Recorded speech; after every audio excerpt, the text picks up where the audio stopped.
Yo guys, kakatapos lang ng Pasko at syempre medyo naparami tayo ng kain kaya mag-workout tayo. 3 minutes whole body workout tayo ngayon. Pero syempre bago yan, papakita ko muna sa inyo yung iniinom ko para mas maging healthy tayo and syempre mas mag-burn tayo ng fat. Max Sweet Coffee. 349 lang yan. Available na yan sa Shopee. Iniinom ko yan bago mag-workout. So sinimulan natin ng warm up. So ayan, steady jog ang tawag ko dito. So gagawin nyo to 30 seconds lang. Okay, ayan. Kung makikita nyo, slowly lang guys para hindi tayo mapagod agad dahil medyo marami pang workout ang gagawin natin ngayong araw na to. So ayan, 30 seconds, make sure na hindi masyadong mataas ang inyong tuhod pag ginagawa nyo tong steady jogging na to. Okay, yan. Kung makikita nyo dito, medyo lumaki katawan ko kasi medyo naparami tayo ng kain. Okay, so after nyan, pahinga tayo ng 5 to 10 seconds, then diretso tayo sa push up. Okay, so pinaka first workout natin, push up, okay? Make sure na proper form ang gagawin nyo. Huwag kayong magmamadali. Dapat slowly but surely. Make sure na tumatama yan sa inyong chest, okay?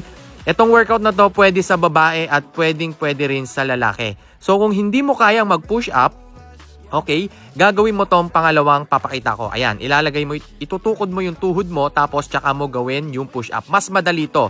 So kung hindi mo kaya mag-push up ng regular, pwede mong gawin to. Lalong-lalo na yung mga babae na hindi naman ganun kalakas, pwede nyo talagang gawin to. Okay? At may tama rin naman to sa triceps natin at sa ating shoulders. Okay? After nyan, syempre nagpahinga muna ako ng 5 to 10 seconds, then diretso tayo dito sa mountain climbers. Okay? Ayan. 30 seconds din to, pero kung kaya nyong gawing 1 minute itong mountain climbers nyo, syempre, mas maganda. Mas matagal ang magagawa nyo, syempre, mas maganda. Mas maraming burn. Mas maraming fat ang ating mababurn. Okay, ayan. Ang tips ko naman dito guys, yung tuhod nyo, ididikit nyo lang sa siko nyo. Okay? Then after nyan, pahinga muna tayo ulit, 5 to 10 seconds, then diretso tayo dito sa elbow to knee. Okay? Elbow to knee.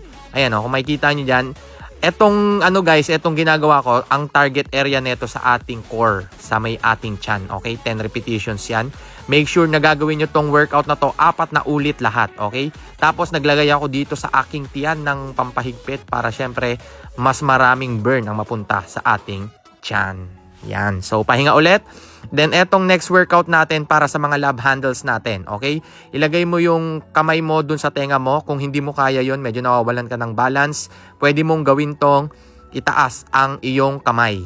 Tapos ayan, para mas may balance. Okay? Ayan o. 10 repetitions din to kung kaya mong gawing 15 repetitions, syempre mas maganda. So ito ay first set pa lang ng workout natin. Gagawin nyo to 3 to 4 na ulit. Tapos syempre wag nyong kakalimutan mag-flex. Syempre, importante ang flexing natin.